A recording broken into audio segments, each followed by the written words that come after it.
setting. Hi, everyone. Oh my goodness. I'm just talking about my brain being backwards. I don't know if it's just today or all the time. Maybe it's just once you turn 50, everything goes backwards. Who knows? Maybe we'll turn back the Anyway, clock. Wouldn't that be lovely? oh gosh. I am here with my one of my very best friends, my favorite people on the planet, one of my favorite people on the planet, Christal Duncan. Oh, this is fun. This is so much fun. I just love this because I am just letting this be a discussion Mhm. between two people, whatever comes up. It's the older I get, the less I give a shit. Like I don't know, and the more work that I do on myself, the less I try. Mhm. And I just, I'm really in this space where I really want to honor what I've Mm. been saying. Do what you love and love what you do. Mhm. So that's where I'm at. And Mm. talking to you is one of my favorite things to do. So let's do it. I love it. I love it. Yeah. So how are you doing? I am good. I am in typical Crystal slash entrepreneur style. I have a lot of spinning plates, let's call it. Um, but having said that, I don't feel frantic or anything like that. I feel very centered because I also feel like I have the the privilege at this point to have a thread through all of them, to feel like there really is a thread that's going on. And so for me, my days are very busy, but they're very meaningful. Am involved in everything from Indigenous placekeeping in landscape designs, and I am not a landscape architect. Let's just put that out there right now. To coaching conversations, to helping to have uh, real effect on in true sustainability with my other company. So, but all that to say that all those things, they matter to me, but it's top of mind, and it's very important for me to figure out how they matter for what's happening in the world around us right now, and for and why it matters that people that we understand these that we understand the value of our choices, and that we understand that we live on a shared earth together. And yeah, it's been a really fascinating journey as of late for me. Oh,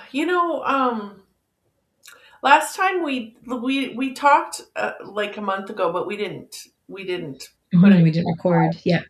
I was just in a place where it's like I just don't. Mhm. I just need to sit and fucking talk to my friend right now. Um, but since that conversation, I feel like I've become so like centered in me.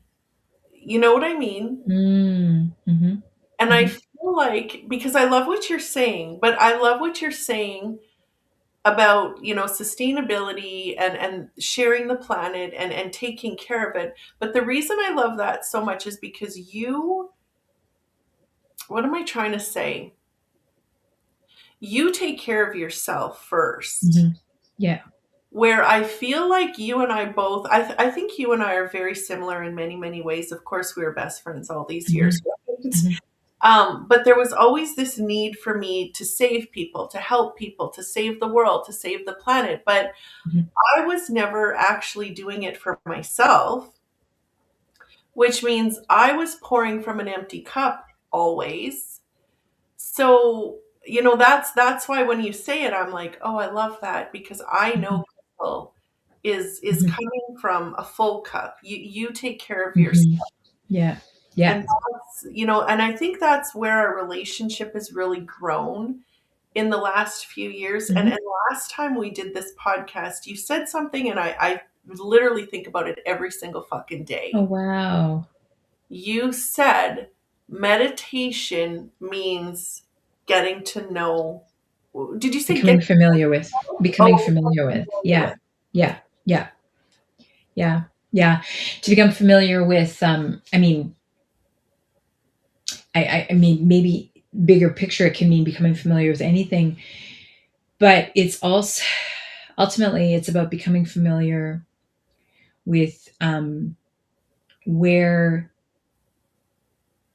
being at home in yourself is Mm, how I'd say it. And actually, it's interesting you asked me this because I wrote down something. I was speaking with a client earlier today, and he's had a very prolific career, and we're talking about what are the threads that have been when they look back on their career and on their life as a whole. And he's a very intuitive person, and I asked, what is it, something that you're most proud of? That was one of the questions. And it was so fascinating because he said, I'm proud that I've loved myself through it. And I just thought that was a very profound, I don't think I'm going to forget that kind of conversation. You have those powerful conversations with people like what you talked about, that being at home with being able to love yourself and um, the true, like a true kind of love. And I think that the word love gets lost in English so mm, much. Like we I remember one time seeing, I don't know if it was an Instagram post or something, but I've known this for years because from my theology background, you learn that there's different words for love, in particular in Greek, in ancient Greek. Anyways, I don't know about modern Greek, but I learned the really relevant stuff like the ancient Greek. Um, and there's three types of there's three words for love. There's phileo, there's agape, and there's eros or eros. And for the Greek speakers in the crowd, I'm sorry that I probably just did not say that properly. Phileo is like brotherly, like camaraderie, warm, friendshipy love, right? Um, and then there's eros, which is erotic love, and we'd often use that for like partnership kind of love. And then, but the third type that in their language is agape love. And if anybody, you've seen that word, like a lot of churches use that word. They don't practice it because when you find out that it means like unconditional love and acceptance. Um, Michael Beckwith actually started Agape, and I really, Agape, yes. Oh yeah, I love Michael Beckwith. yeah. And that's what that word means, agape. It doesn't just mean love, because people are like, because like I love my partner, I love my kid, I love my parents, I love chocolate, and I love a great glass of red wine. You know what I mean? Like I love a lot of things.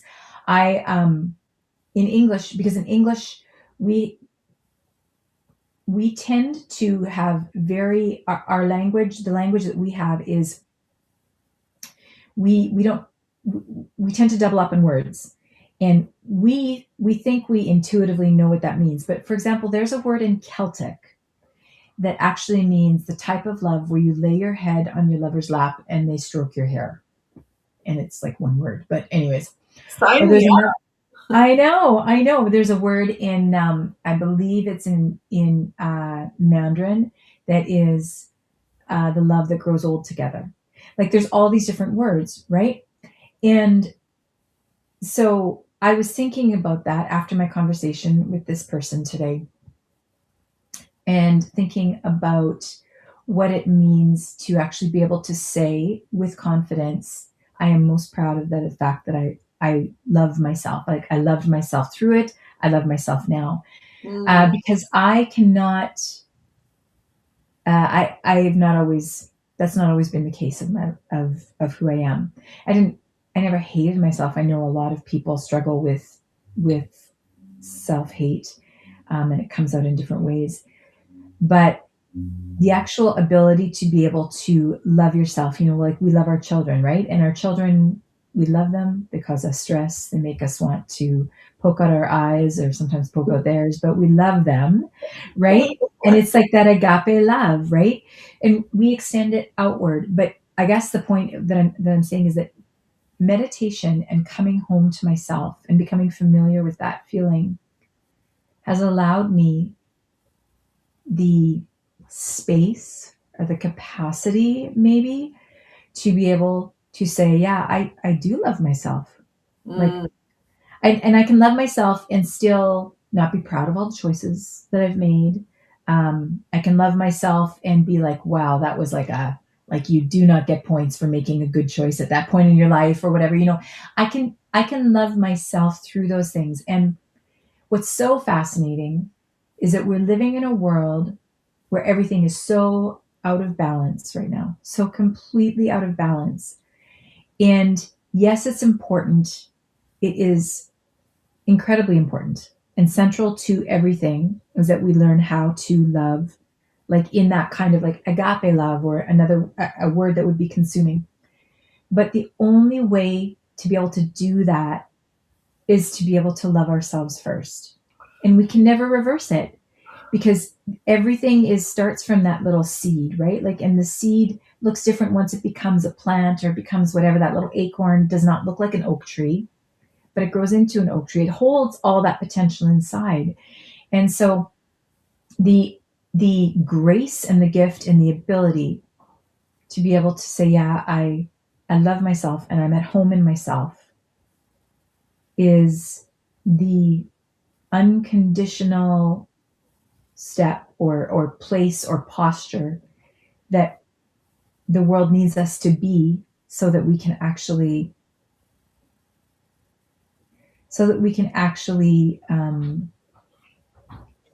create the space that is needed. Ooh. It's so beautiful because I feel like sometimes we feel helpless. Like we have to do this in order to save the world and Mhm, or my family or this mhm, or that. But like what I keep what I keep embodying more mhm, and more and more is that when we're good and when we're happy and when we are loving ourselves, that's actually what is going to change the world the most. mhm, Because that's what we don't see, but it's that vibration. And I've said it for years and I've learned it for years, but I feel like I'm just really embodying it where I'm really getting familiar with the fact that it's fucking true. mhm, And so that's the interesting thing that I just keep really coming back to is the best thing that we can do. And I'm not saying that your work isn't valuable, of course it mhm, is. But if we do it from a broken place or a needy place or a savior place, it's not mhm. going to sustain itself. And yes, like, when we get to that place where we recognize that we have to be here first, and then we'll be led and guided to do what it is we're being used to do for the world, Mhm. then it will be sustainable. It's not taking anything from us. It's fueling us because our Yeah, passion is actually there. Our hearts are open. yeah, yeah, yeah. And it's so interesting because it is, um, it's the how, like, it is the seed to be able to do that, but then the rest of it just comes naturally. So Mm, there's no efforting in loving the world. There's no efforting in seeing, uh, recognizing, and I'm really not trying to simplify, make this too simplistic or anything like that. But the layers of not even complications, trauma that we've been exposed to systemically through patriarchy, white supremacy, colonialism, capitalism, like any of the isms that you want to throw in there. Like, um, we're we are we are born into systems that continually push us into believing the lie that we're separated from our body, we're separated from each other, that we need to be validated by other people in order to feel secure, that we that that there is, it's fundamentally at the core built on lack and need. It separates us and wants to obfuscate and obscure the truth of abundance in every way, shape, and form. Abundance, yes, of money and of those of the immediate things that you think of when you think of abundance, but abundance of time, abundance of connection, abundance of me being familiar and being at home within myself, that I don't need you to validate me, for me to support you and believe in you and believe that you should be, believe in your own liberation and your own freedom. And this is, thanks for letting me have this space to I think love this, it. to verbalize this out loud. But um, one of the things that is, I think, holds people back from uh, leaning into that is that we have been very much in the world that you and I have grown up in, very much been shaped to believe that if you can't do it good, then it's not worth doing. If it's not perfect, it's not going to be acceptable.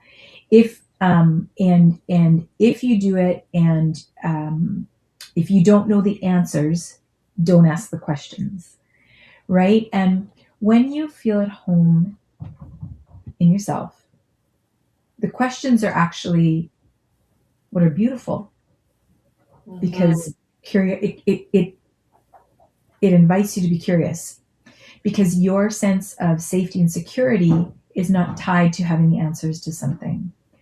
And so, I'm just going to add one thing mhm, that also for my upbringing, there has to be a payout yes, and there has to be a guarantee, a guaranteed pension payout. Like, do you know mhm, what I mean? yeah, mhm, So, yeah, I just wanted to add that because that's yeah, what I keep thinking. yeah, and and that that there should be a system that takes care of me.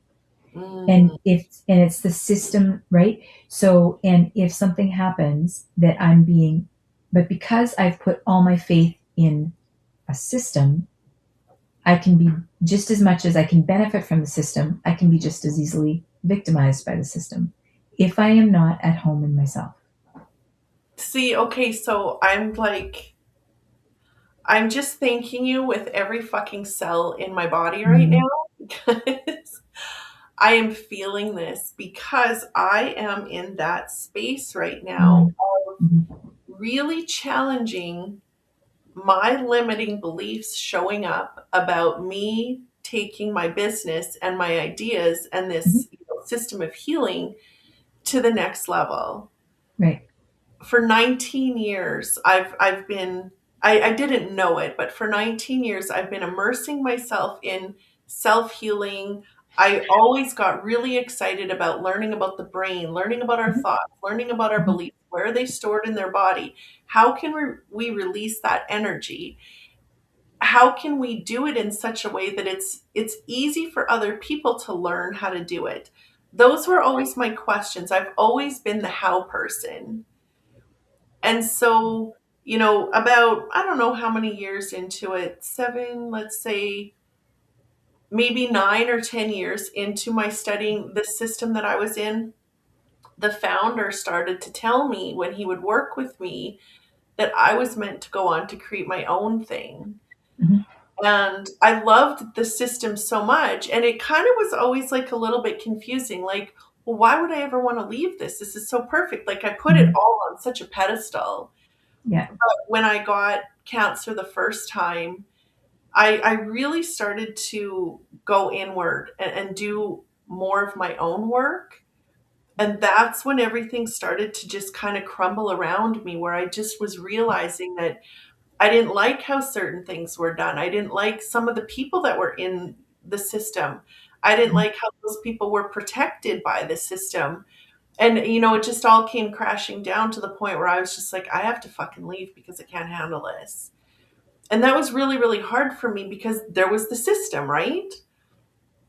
Um, but through that time, I really started to become aware that something was happening in my life. I was being mhm, used for something much different. And I always I always felt it. Even when I was a little girl, I felt that I was going to do something where I would be on stages, where I would have, like, I would do Mhm. something really incredible, which, I mean, we're all doing something incredible, right? Mhm. But I really had these visions. And so now it's like, oh, fuck. Now it's actually all coming together where I've been learning the pieces. And just this last week, I was actually just going for a nap and I laid in bed. And within seconds, all of a sudden, I just had this huge download and Mhm. all the pieces just clicked into place. And I was like, oh my God, I didn't even know that I was waiting for the pieces to click into place because I'm always kind of like, oh, this is what I'm working on now. So this is where I'm at. But all of the past pieces came and Mhm. it's like, oh my God, this is so fucking exciting. But it wouldn't have happened had I not been doing this inner work because for so long, I've really been letting go of anything that I'm doing for the world. And Mm. like there's just so many parts of the ego. There's so many parts of our darkness. There's so many parts of our limits that we trick ourselves in so many ways to keep ourselves small.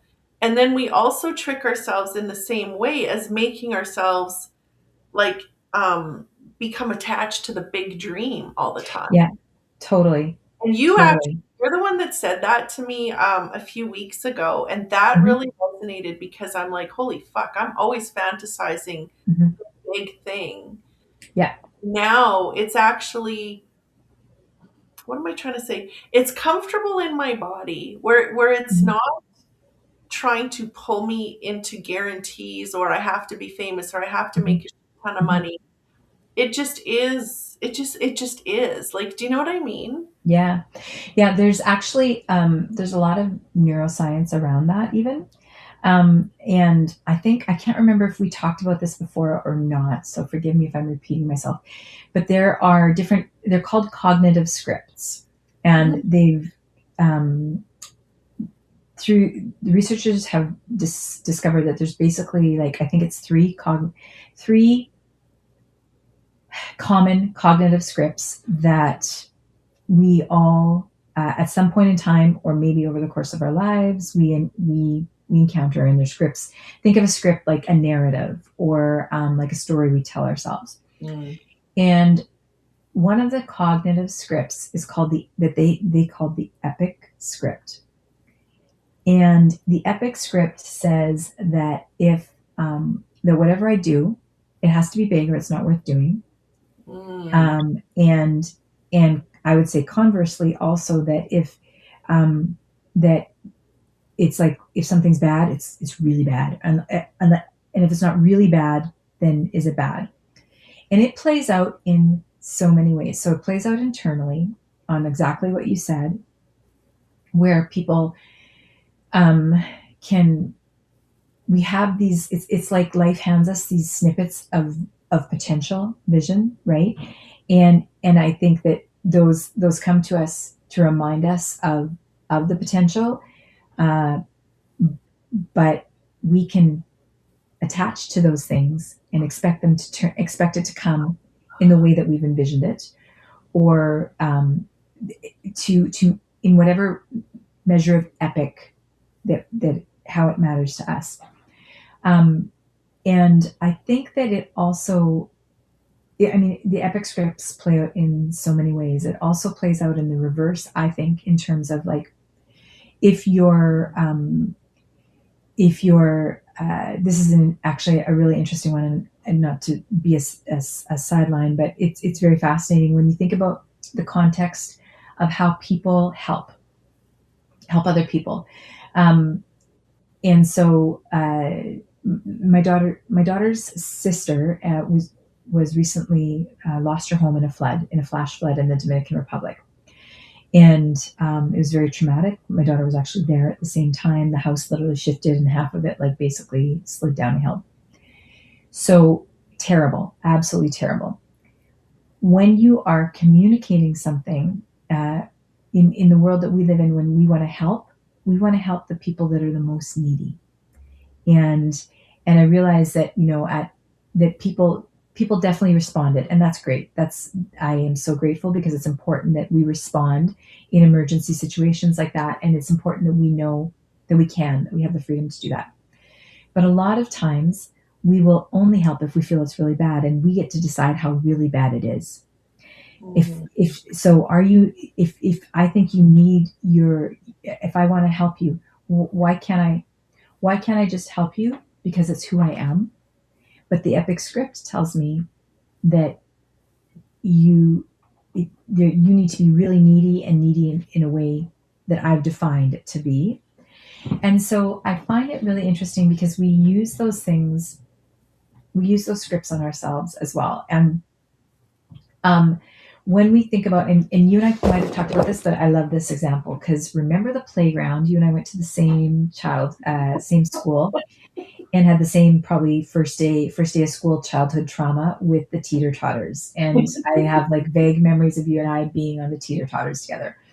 But inevitably, back when we were kids, the teeter totters, also called childhood trauma things, there'd always be a big kid that would want to, like, get on the teeter totter, and then they give you the bumps, right? Like, they'd give the bumps. Oh, And are you brave enough? And I remember being this little tiny 5-year-old and hanging on for dear life and praying to Jesus that I'm not going to go flying, when this bigger kid, who seemed huge to me at the time, right? He's like probably 8, jumped on, and it would flip you off.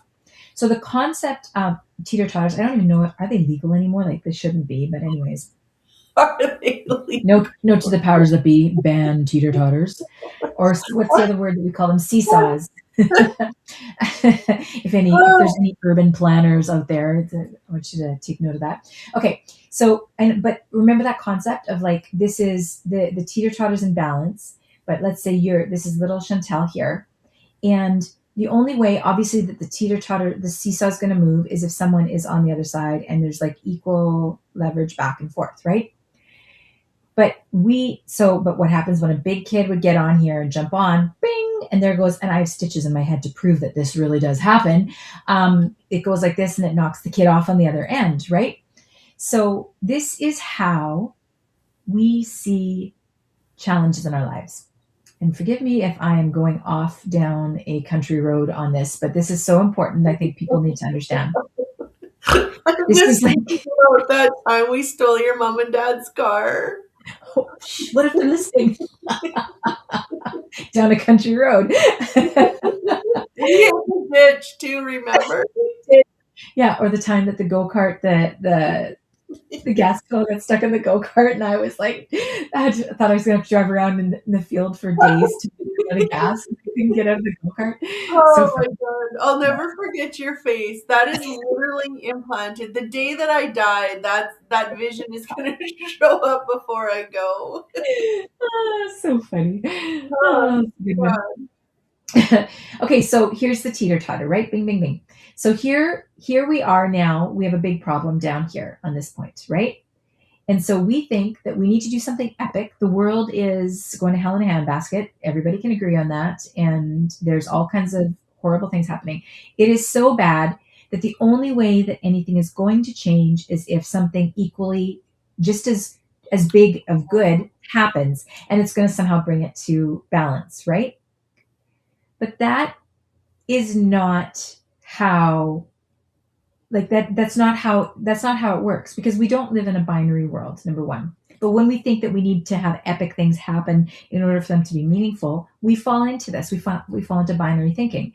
But what about if you, me, and millions of people like us just started to use our influence to help people understand not only what is wrong with the world, because there are many things that are wrong, but all the things that are right about us, to be able to bring things back into balance. And this is not spiritual bypassing. I'm not saying we pretend that nothing's going on. I am an activist. I boycott brands and things that I know are genocidal and that are hurting the world. I support tons of independent media. I support a lot of different organizations that are doing things, and everywhere where there's wars, all of those things. So none of this is about just me sitting around meditating, pretending that the world is not on fire. That's not what this is.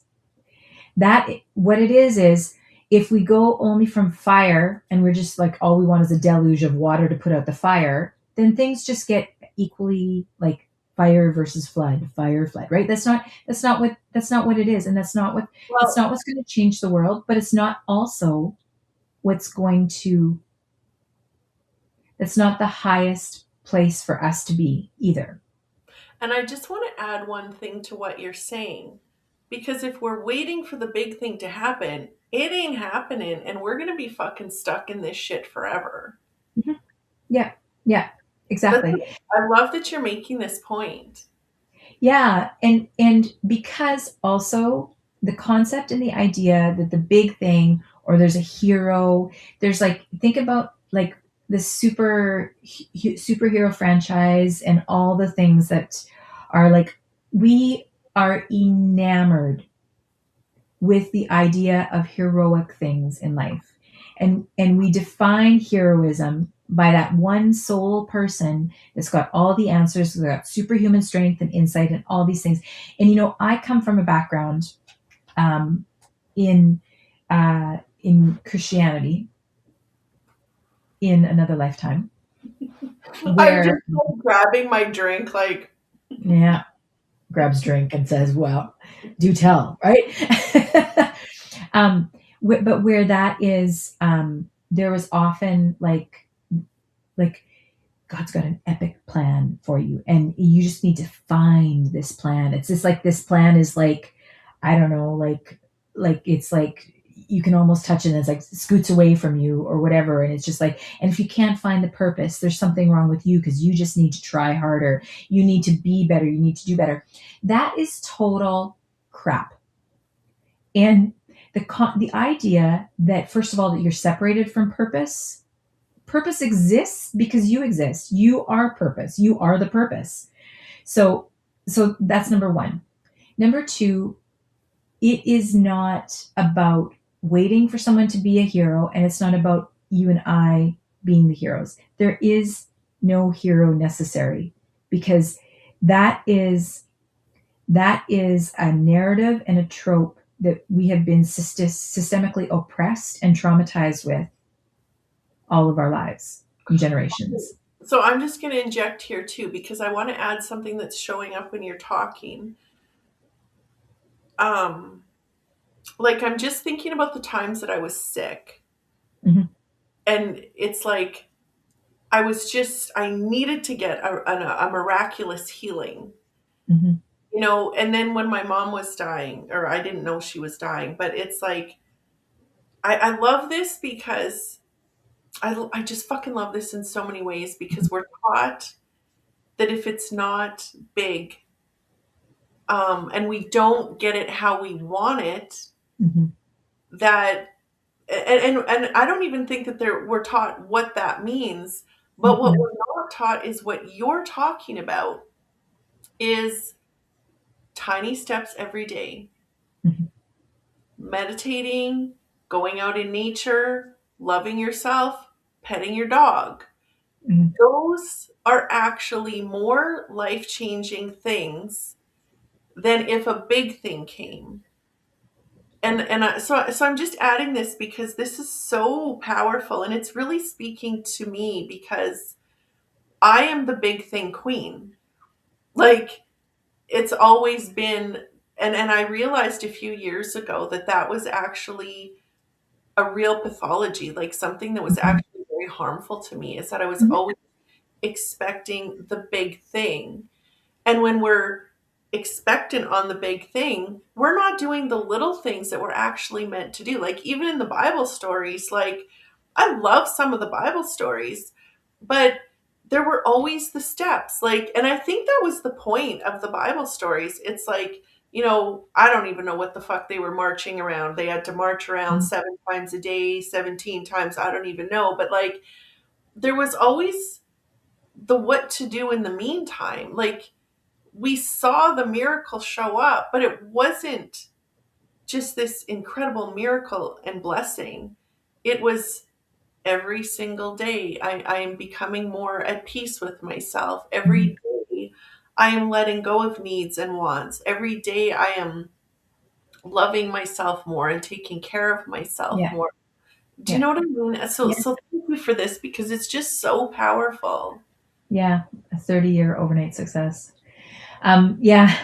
Like it's, so there is, I think it's a Buddhist, saying, um, it, before enlightenment, and before enlightenment, I chopped wood. Mm. After enlightenment, I chopped wood. So that, and I like that because it's very grounding. When you were talking, I had a thought about also the kind of the expansion about becoming familiar with, because we do, when we are at home in ourselves, we don't need binary thinking to make sense of the world. Because to think in terms of black and white is a survival mechanism that has served us well many times. I one time was, surfing. It's not as cool as it sounds because it was me, so it's definitely not as cool as it sounds. Um, just gonna I say that right know there. every story you have is just so fucking animated. I love it. Well, this one was really animated because it was like I got tossed in the waves. I lost my bikini. Like they went like opposite ways, and so it's like all these things, and I got tossed around in the waves. And I remember the horrific feeling, even as I'm saying it, I can kind of feel it in my body, of a wave coming, and then being disoriented, and like my toes could barely touch, right, when the as the wave in between the waves, and I would suck air, and then the wave would come, and I'm like, as I was just trying to figure, I was just trying to keep myself from like drowning, not sucking in the water. My thinking in that moment was not like, I wonder how bees really pollinate. Like that was not the moment that I was thinking about that. Like I was actually like, all I was thinking was like, oh my God, I need another breath of air to survive this. Just like, don't drown, don't drown, don't drown. Today's not a good day to drown. That's all I could think about. And that is the opposite, the exact, like that is the furthest state from being in a state where you're at home in yourself, and you're Mm. open to possibilities, and you you have around the direction you're going, and where you're like, and around how it's going to feel to get there, but you don't have an attachment to how it happens. You don't relinquish you don't relinquish the discipline of like the daily, none of those things, but you just, it's just a different place. And I'm not always great at this. Like there's, everybody experiences different, we experience different states and different, but being different vibrational frequencies, and all those things that happen. But you will know that you are in a much better place when you don't need things to work out the way that you attach to, but you know that they're going to somehow work out. Michael Singer actually said this in his books, and I've always loved it so much. And I put it in some of my books that we are trying so hard to create what we need in order to be happy Mhm. or prevent what we don't want Mm, in order to mhm, be happy. And I've mhm, always loved that because it mhm, shows the two sides of what we're always doing. mhm, And I love what you're talking about because what I'm very much drawn to sharing as my message all the time, no matter what I do, probably every video that I make, I'm really trying to get people to understand that throughout the day we mhm, have different experiences. So you and I are both big meditators. I started to get up in the morning. When I'm in that space, not all the time, but most of the time, I get to a place where I feel so held. I know that I'm safe. I know that I'm loved. I feel connected to the divine. Everybody has a different experience. But for me, I just know that everything is on purpose. There's nothing that I would want. There is nothing that I would want to prevent because I can see the beauty in everything that's ever gone on, including what's happening in the world. And that's where I lose this need for anything to change or be created because it just is. And Mhm. that is perfection. But then throughout the day, it's like, something will happen and it will kind of trigger one of your fears. So then you start to doubt, you start to be afraid, you start to be angry, like all of these things. Like that to me, that space is what they call heaven. Because we're just in paradise. We're in paradise here, we're in paradise here. So the world is then paradise because we don't see any problems. Right. Yeah. But that's what they call sin in the Bible. It's missing Mhm. the mark. And to me, it means being pulled from that. And I love the story of the Garden of Eden because I feel like the whole purpose to that story is God saying, you're just trying to, like, don't eat from the tree of knowledge of good and evil. Well, that means stop trying to think that you're doing it on your own. You're separate. You're Mhm. not in a space of trust. You're not in a space of receiving. You're not in the garden anymore. But you're choosing that and you will suffer. I don't believe any of it went down like the Bible said it went down. Mhm. But to me, that's like, oh, yeah, as soon as I start thinking, I see that our thoughts go four different places: the past, the future, the world, other people. Mhm. And when we can stay here in the moment in love in our hearts, we are in heaven. And Mhm. that's when we see heaven around us. But it's not a lasting state. We have to keep pulling ourselves back to that space and put, like, that's why I feel like it's such a beautiful thing to start to recognize, when do I start to react instead of respond to life? When do I start to get afraid? When am I doubting? And really start to take steps. Like I know that I need a nap at certain times during the day. I know that going outside for walks is a huge thing. Mhm. So I really, I know that if I try to get my son up and he doesn't get up, that I used to go fucking squirrely. So now I make sure that I get up before I go down. And now, no matter what happens, it's fun. It's a joke. I can make a joke of anything now. Whereas before, it was like, you don't respect me. You're not getting up at the right, like Mhm. it's just, it's a totally different experience of life. But the Yeah. thing I always want to share is it's not a lasting state. It's us bringing ourselves to that place Mhm. over and over and over again. Yeah, it's like returning home, right? It's returning home to yourself, and Mhm. I feel like somebody wrote a book with that title, but yeah, um, yeah, yeah. And so all that to say, you asked me in the beginning how I am. That's kind of how I am. That was a very loquacious way to explain it, but I am deeply grateful, um, because I am like I'm grateful because of the potential, not just because I feel like I should be, because gratefulness doesn't need to be in comparison to I should just be grateful that I have a home or whatever. Like that's not that I would say that's probably more relief, like that I should just be relieved that I have a home or whatever. I know I'm truly grateful, and that and you and I both know like that gratitude is the signature, as Dr. Joe Dispenza says, it's the signature of abundance. When I can just be grateful, Mm. if I was to just if it's like a signature or signing a signature, or like the the what's like kind of almost like the thing that's written across our lives, if we are grateful, not in a heavy-handed way, we just literally like, sometimes at the end of a meditation, uh I feel so grateful, and I don't even know why. I just feel grateful. Like I will just have tears, and this is not always. So please, just like I'm not really a surfer. Like I'm not like a Buddha number two.